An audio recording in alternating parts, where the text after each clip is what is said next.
So partnering with IPV, with somebody like IPV, has multiple long-term benefits. I will just highlight three and probably with an example. So IPV, what IPV specifically brings in is a very large network. So I think that's first benefit. How that network helps the founder is that if there is any need with respect to let's say working capital support, let's say strategy change or product development support, I think the network is always there to give feedback, to share insights, and one can learn from that. So there's a ready network which is at the expense of IPV, or which is available with IPV at all points of time. The second benefit, I think IPV invests a lot of time in understanding the business before investing, and that always helps them to communicate why a particular pivot is being done or why a particular strategy change is being done, and hence there is a ready support or ready advice in terms of whether that route should be followed or not. So for me, I personally, that is something which again I see as a long-term strategic benefit, because there would be points of time where you'll need to check whether the direction that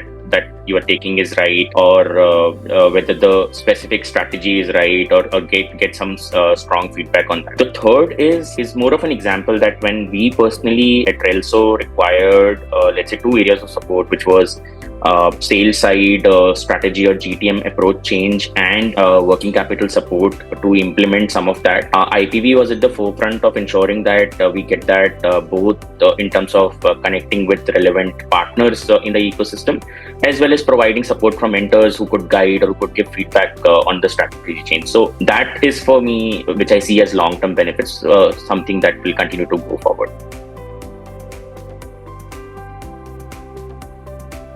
In terms of advice, my advice would be simple. See, as an investor, it's very important for a founder, and specifically for very early stage companies or for their first round, it's very important who do you get as an investor?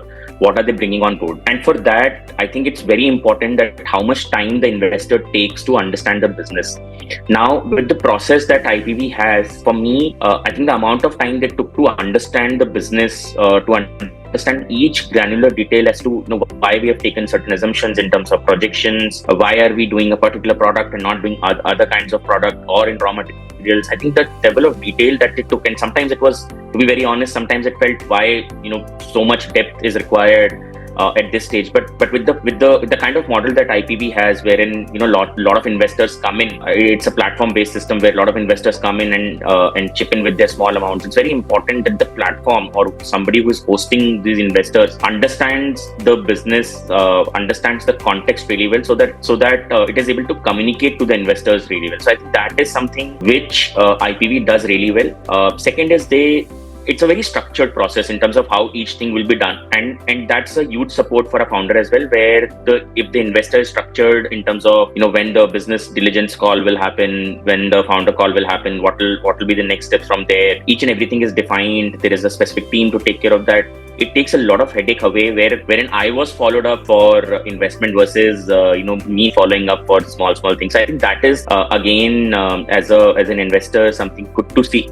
So that will be my advice, that just get into the process, just invest that time with the team in terms of explaining them, and then the fruits are there towards the end. Very important to understand what the investor brings on board. So do ask that question to the investor, that money is fine, valuation is fine, what is your area of expertise where you can help? And I think that again helps, though we don't have a lot of choice at times, but still it's always good to understand what the investor brings on board.